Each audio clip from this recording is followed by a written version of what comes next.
रहे GTV news. Corona के बाद पहली बार स्टार मैराडोना फुटबॉल टूर्नामेंट का आयोजन अहमदाबाद में किंग स्टार स्पोर्ट्स अकादमी द्वारा किया गया। पहले कोरोना टेस्ट के बाद केवल 300 खिलाड़ियों को टूर्नामेंट में प्रवेश दिया गया था।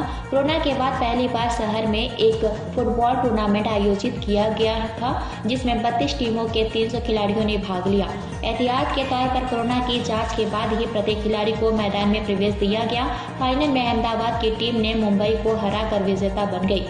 किंग स्टार स्पोर्ट्स अकादमी ने दिग्गज खिलाड़ी डिएगो मैराडोना को श्रद्धांजलि देने के लिए मैराडोना नाम से फुटबॉल टूर्नामेंट का आयोजन किया गया था।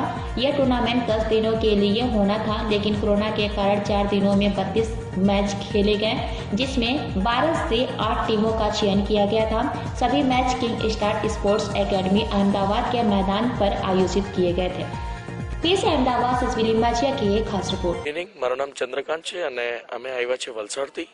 મારું ટીમનું નામ છે વલસાડ ફૂટબોલ ક્લબ અને આપણે અહીંયા અમદાવાદમાં જે કિંગ્સ ફૂટબોલ ક્લબ છે એમને ટુર્નામેન્ટ જે આયોજિત કરી છે એમાં અમે અહીંયા 14 તારીખથી અહીંયા આવી ગયા હતા। 15 તારીખથી ટુર્નામેન્ટ સ્ટાર્ટ થઈ અને આજે ફાઇનલમાં જે બે ટીમો આવી અમદાવાદ અને મુંબઈમાં, જેના વિજેતા કોસ્મોસના અમદાવાદની ટીમ વિજેતા થઈ।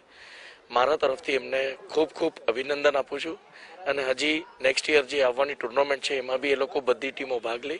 ટોટલ 8 ટીમ આવી હતી, જેની અંદર આજે કોસ્મોસની ટીમ વિજેતા થઈ છે।